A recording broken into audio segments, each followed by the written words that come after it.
10ਵੀं तारीख को अशरा मुहर्रम क्यों कहते हैं? इसकी दो वजूहात हैं। पहली वजह तो गिनती के लिहाज से इसे अशरा मुहर्रम कहते हैं। वाहिद, इस्नान, सलासा, अरबा, खमसा, सित्ता, सबा, समानिया, तिसा, आशरा, यानी अशरा अशूरा से है, इस एतबार से इसे अशरा मुहर्रम कहते हैं। और दूसरी वजह कि अल्लाह ताला का अपने मुक़र्रबीन अंबिया पर एक ख़ास किस्म का इनाम है। 10 इनामात अल्लाह ताला ने अपने प्यारे मखसूस बंदों पर किए हैं। उन 10 इनामात की वजह से इसे आशूरा मुहर्रम कहते हैं। उनमें से जनाब आदम अलैहिस्सलातु वस्सलाम का तज़किरा मिलता है कि हज़रत आदम अलैहिस्सलातु वस्सलाम ने वो कौन से प्यारे मुक़र्रबीन बंदे हैं जिन पर अल्लाह ताला का ये ख़ुसूसी इनाम हुआ। वो अल्लाह ताला के अपने अंबिया और रसूल हैं कि अल्लाह ताला ने उन पर ख़ास इनाम किया। उस ख़ास इनामात की वजह से अशूरा मुहर्रम कहा गया है। ममनुआ दरख्त का फल खा लिया तो अल्लाह ताला ने उसका तज़किरा कुरान में तफ़सीली बयान फरमाया। हज़रत आदम अलैहिस्सलातु वस्सलाम अल्लाह ताला से इन अल्फाज से दुआ करते रहे, रब्बना ज़लमना अनफुसना व इल्लम तग़फिर लना व तरहमना लनकूनन्ना मिनल खासिरीन। रब्बा, हमने अपनी जान पर जुल्म किया है, अगर आप हमें माफ़ नहीं करेंगे, बख्शेंगे नहीं तो हम खसारे में रह जाएंगे। काफ़ी अरसा तक जनाब आदम अलैहिस्सलातु वस्सलाम ये दुआ करते रहे। अल्लाह ताला ने हज़रत आदम अलैहिस्सलातु वस्सलाम की इस दुआ को कबूल किया। जब इस दुआ को कबूल किया तो वो दिन अशूरा मुहर्रम का दिन था। इसी तरह मेरे अजीज़ दोस्तों, जनाब हज़रत नूह अलैहिस्सलातु वस्सलाम की कौम ने हज़रत नूह अलैहिस्सलातु वस्सलाम की तकज़ीब की तो हज़रत नूह अलैहिस्सलातु वस्सलाम अपने साथियों समेत कश्ती पर सवार हुए, अल्लाह ताला का शुक्रिया अदा किया, जिसका तज़किरा सूरत हूद के अंदर तफ़सीलन मौजूद है। अल्लाह ने हज़रत नूह अलैहिस्सलातु वस्सलाम और उसके साथियों को निजात अता की। हज़रत नूह अलैहिस्सलातु वस्सलाम पर ख़ुसूसी करम हुआ, ख़ुसूसी अल्लाह का इनाम हुआ। अल्लाह ने हज़रत नूह अलैहिस्सलातु वस्सलाम को निजात अता की तो वो दिन अशूरा मुहर्रम का दिन था। इसी तरह मेरे अजीज़ दोस्तों, जनाब इब्राहीम खलीलुल्लाह अलैहिस्सलातु वस्सलाम को अल्लाह ताला ने जिस दिन पैदा किया, रिवायात के अंदर आता है वो दिन अशूरा मुहर्रम का था। अल्लाह ने उनके सर पर ताज नबूवत को सजाया तो वो दिन अशूरा मुहर्रम का था। फिर हज़रत इब्राहीम अलैहिस्सलातु वस्सलाम बुत खाने में गए। बहुत लंबा चौड़ा तफसीली वाक़या है सूरत अंबिया के अंदर। हज़रत इब्राहीम अलैहिस्सलातु वस्सलाम को इस सदा की वजह से उन्होंने आग के अंदर डाला है, जिसका तज़किरा अल्लाह ने कुरान पाक की इस आयत के अंदर बयान फरमाया, कुल्ना या नारु कूनी बर्दम व सलामा।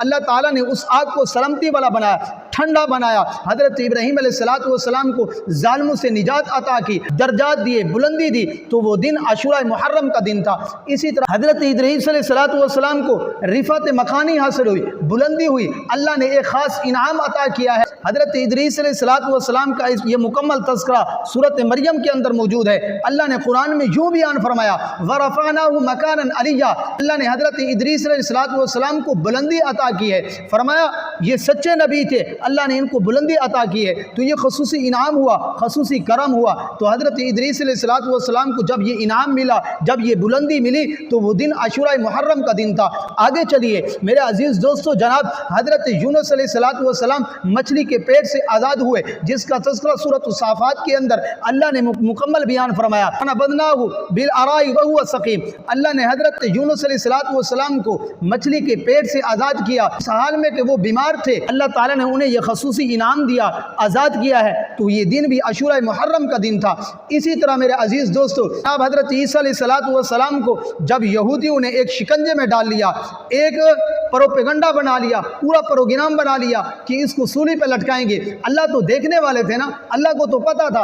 अल्लाह ताला ने हज़रत ईसा अलैहिस्सलातु वस्सलाम पर वही की, फरमाया आप घबराए नहीं, परेशान ना हो, इन्नी मुतवफ़्फ़ीका व राफ़िउका इलैया व मुताहिरुका। मैं आपको ज़िंदा आसमानों पे उठा लूँगा, आपको पाक और साफ़ रखूँगा। अल्लाह ताला ने हज़रत ईसा को ज़िंदा आसमानों पे उठाया, वो दिन अशूरा मुहर्रम का दिन था। इसी तरह मेरे अजीज़ दोस्तों, जनाब दाऊद अलैहिस्सलातु वस्सलाम से कुछ लग़्ज़िश हुई, जिसका तज़किरा सूरत साफ़ात के अंदर मौजूद है। अल्लाह ताला ने हज़रत दाऊद अलैहिस्सलातु वस्सलाम की उस लग़्ज़िश का तज़किरा फरमाया है, वज़न्न दाऊद अन्नमा फ़तन्नाहु फ़स्तग़फ़र रब्बहु व ख़र्र राकिअन व अनाब। वो कौन सी लग़्ज़िश थी, इसका कुरान ने कोई तज़किरा नहीं किया। इसलिए मेरे अजीज़ दोस्तों, कोई भी लग़्ज़िश हुई, حضرت داؤد علیہ الصلوۃ والسلام نے اللہ سے دعا کی، اللہ نے حضرت داؤد علیہ الصلوۃ والسلام کی دعا کو قبول کیا، تو وہ دن بھی عاشورہ محرم کا دن تھا۔ آگے چلیے، حضرت سلیمان علیہ الصلوۃ والسلام کے ہاتھوں سے ملک چلا گیا۔ حضرت سلیمان علیہ السلام اللہ تعالیٰ سے دعا کرتے رہے اور ان الفاظ میں دعا کرتے جن کا تذکرہ قرآن میں بیان فرمایا، قال رب اغفر لی وہب لی ملکا لا ينبغی لأحد من بعدی۔ اللہ تعالیٰ سے جو دعا کرتے، اللہ مجھے ایسا ملک عطا کر، ایسی حکمرانی عطا کر، ایسی بادشاہت عطا کر کہ میرے بعد یہ بادشاہی، یہ ملک کسی کو نہ دینا۔ اللہ نے حضرت سلیمان علیہ السلام کی اس دعا کو قبول کیا۔ وہ دن عاشورہ محرم کا دن تھا۔ آگے چلیے، جناب موسیٰ کلیم اللہ کو اللہ تعالیٰ نے ظالم فرعون سے نجات عطا کی۔ ظالم فرعون دریائے نیل کے اندر تباہ و برباد ہوا، غرق ہوا۔ حضرت موسیٰ علیہ السلام اور ان کے ساتھیوں نے نجات پائی۔ حضرت موسیٰ علیہ السلام کو اللہ نے نجات عطا کی ہے، تو وہ دن عاشورہ محرم کا دن تھا۔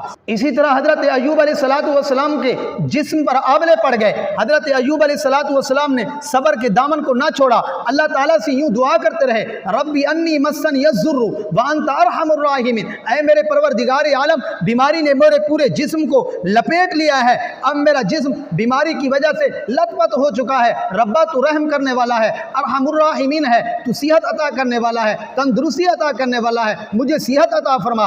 اللہ نے حضرت ایوب علیہ السلام کی دعا کو قبول کیا، تو وہ دن بھی عاشورہ محرم کا دن تھا۔ عزیز دوستو، بھائیو، بزرگو، اسی لیے تو میرے پیغمبر نے فرمایا 10 محرم کو جو بندہ دعا کرتا ہے توبۃ نصوحا، اپنی توبہ کی تجدید کرتا ہے، اپنے گناہوں پر ندامت کرتا ہے، اللہ تعالیٰ سے دعا کرتا ہے، اللہ مجھے معاف فرما، میں نے عمدن گناہ کیے، جان بوجھ کر گناہ کیے، جس طرح کے گناہ کیے ہیں سارے گناہوں کو معاف فرما، اللہ تعالیٰ اس امت محمدیہ کے شخص کی بھی دعا کو قبول فرماتے ہیں۔